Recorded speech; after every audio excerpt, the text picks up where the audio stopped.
All right, what is up, everybody? So, like I said, I'm gonna be fixing a few radios that I have on my hand, and this is one of the greatest plastics, I would say, the Sony ICF-SW100, one of the best radios, best pocketable portable radios ever made, like ever, and it is tiny. I have an XH data. You compare it, it is like half the size of the HH data, which is awesome. It shows how small it is. It takes two, where is the batteries? Two double A's, and it is supposed to be a full coverage shortwave radio.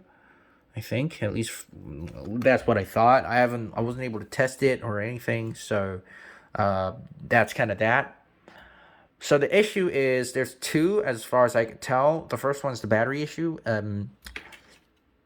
Yeah, the battery. Well, the contact is having a little issue. It doesn't make proper contact with the, the circuit board. This thing right here doesn't make proper contact with that, which I'll have to bend this down a little bit so that it would make better contact, and I'll probably have to put a blob of solder onto that over there, so that then again, like I said, I wanted to make contact. All right. That needs to be cleaned, by the way. Another thing is the flat flex cable. This is a common issue. The flat flex cable here, I don't know if you'd be able to see, is cracked. And it's because of the small little hole that goes from the bottom to the top. It's so small that it constantly stretches this flat flex. So the both of these are cracked, and this is a common problem. All you got to do is pop it apart, replace those, and you're good to go, basically. Um, as far as I can tell, I don't see any issues on the circuit board. These circuit boards look mint. I don't know if the capacitor is degraded over time. I seriously doubt it. Whoever had this before me barely used it. I could barely see any usage marks and whatnot. It is mint as hell, and I like it.